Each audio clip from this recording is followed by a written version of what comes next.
So when I grow up, coach, what are you gonna be when you grow up? Here are my suggestions for finding and enforcing your boundaries. Tip number uno. You have to do the opposite of what you usually do in your head. So let me give you an example.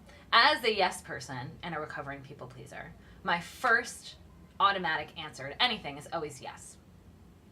So when I started trying to find my boundaries, I would get an offer to do something. I would have to think in my head, no. And when I thought in my head no, I would immediately just kind of take stock as to how that felt. I would either be really disappointed, I'd be angry that I couldn't do it or that I've said no, or I would be really relieved. And that was my barometer. So if anything, if I said no to something in my head and I felt anything on like a positive reaction to saying no, then I would go back and say no to that person in my own way, nicely, and take that off of my plate. So it didn't even need to be anything that I had to articulate in advance, like, here are my boundaries, and I have my list of boundaries, and no one shall cross them, blah, blah, blah.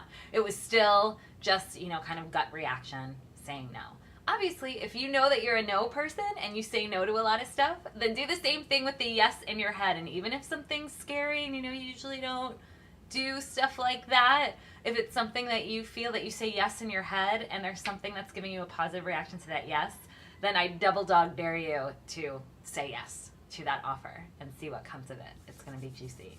Tip number 2 in finding and enforcing your boundaries.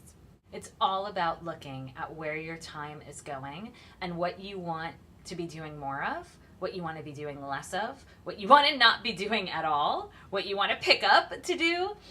And there are a few different ways you could do that. I definitely recommend, even though it's kind of a pain in the ass, I definitely recommend keeping a notebook with you at all times and writing down every time you start a new task. What time do you start that new task, what the task is, and then star it, circle it, heart it.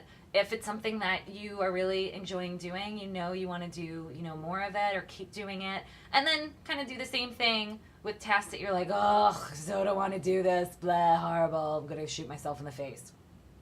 So after the course of, let's say, 3 days, it's not going to be that painful for 3 days. You're looking and you're seeing, what is it that I love to be doing? What is it that I know I don't want to be doing? And you might just know this. You might just know this. You might not even need to make a list. I know I want to add this. I know I want to take away this. I will know that I want to do more of this, less of this. And again, there doesn't have to be a reason why. It could just literally be a gut reaction. You just know what you want to, what you enjoy and what you don't, and then really see what you could do to ask for help, to delegate, to barter. I know sometimes asking for help and delegating is really hard. So see what could you give someone in return for them helping you out. How could you help them out? Really good ways to stop doing, start doing, keep doing, all those things that make up your time. Tip number 3. I know that when I have a deadline coming up or something that I have to do, I make a blanket statement of, I am putting my head down, I am saying no to everything, or I'm saying later, or I'm saying yes, but. And it's really hard, and I usually can't do it for more than 2 or 3 weeks in advance, but there's something really nice about saying to someone, I'm putting my head down for this deadline that I have. Please circle back with me on such and such a date, or I'll circle back with you on such and such a date, or thanks so much for thinking of me. I just can't fit this in my schedule right now. That's a good way to say no. So really take stock as to what you're doing, what you need to keep moving forward on, and just block out the other distractions. Or know that as a Renaissance soul, keeping only one project in your sights is kind of limiting, and it'll lead you to procrastination land and will lead you to be unhappy. Maybe I only get to pick 2 projects to put on my plate. So I really have to make sure that they're the ones that are giving me the most money or making me the happiest or are the funnest and the easiest. And everything else has to be a no. And the extra bonus tip for finding and enforcing your boundaries is to craft a no response. Especially if you're a people pleaser like me. Can you see what angle I'm coming at this from? I had to literally craft how am I going to say no to someone because I was so nervous to do it that I had to have it in my mouth, in my brain, in my voice, and just hear myself kind of over and over saying no to nobody in particular, like a crazy person, in order to know and feel confident that when someone asked me to do something, I knew the response that I was going to give them. And what I found very surprising is that normally I would go towards telling someone a white lie. I was sick, I had too much work, I had to go visit my mother, whatever, and then I had to like keep track of all those horrible white lies that I told, and it was horrible and I hated it and it was anxiety producing.